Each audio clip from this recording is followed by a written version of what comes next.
Hello, my name is Bill. Today I am here to talk a little about my grandfather's job and what he saw. And yes, you will have to listen to another 5-minute historical lecture.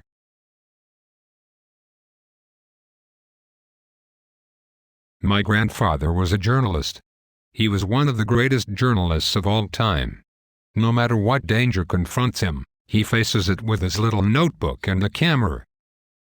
In 1909, Japan conquered Korea. It was not a pretty war. Thousands of soldiers died trying to protect the defense line, but failing. The Japanese government took 95% of the citizens' rice. The citizens survived through the winter with the 5% of rice stock.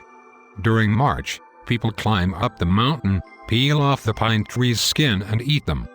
Because people didn't get enough nutrition, most of them died with a swollen body or simply starved to death. What was their goal, you ask? It was to get to China, and Korea was one of the obstacles. In China they could get silk, gold, copper and lots of other goods. Plus, because China played one of the biggest roles in economy, selling goods from Japan could earn them a great deal of money. The Japanese governments would do whatever strategy they can to reach their goal, and whatever is in their way will either meet complete destruction or get exploited. But Korea met both. Many of the journalists quit, because just by trying to record anything at all, they will get executed. Of course, my grandfather didn't. He said, "I can give you this fragile life of mine, if I can get this horrific event down in history. I don't care what kind of fate I will meet. I only care about what kind of fate this Korea will meet." People need to know, they need to understand.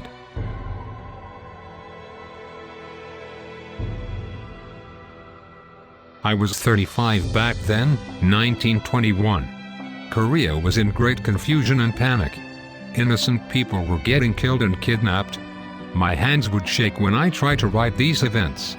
But I need to know more, I need to get more. I sneaked into one of the jail where the soldiers take the independence fighters. What I saw was not a jail. It was a lab, a chemical lab. The Japanese governments didn't allow anyone who opposed them leave the jail alive. The governments ordered the scientists to use the prisoners as their guinea pigs. The scientists fed or injected chemicals and dreadful pathogens like anthrax and many others. But that is not all. There are many rooms and labs in the jail. In some of the rooms, doctors rip out body parts and organs. They test the body's reactions and see how long a human body can last. The scene forced me to vomit. It was not just bloody. It was a work of the devil. While I was sneaking out, I saw a sheet of paper hanging by the door. It read Maruta Project authorized by the governments. Then it hit me, the governments. They were turning people into devils.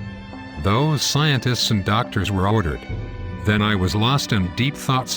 Japan would also be in confusion and panic.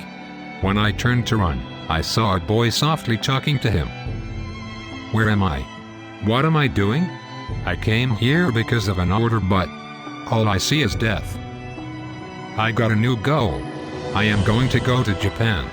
I have to understand both countries to be able to get one step farther to truth. It took me a good 1.5 years to do all the researches and reservations.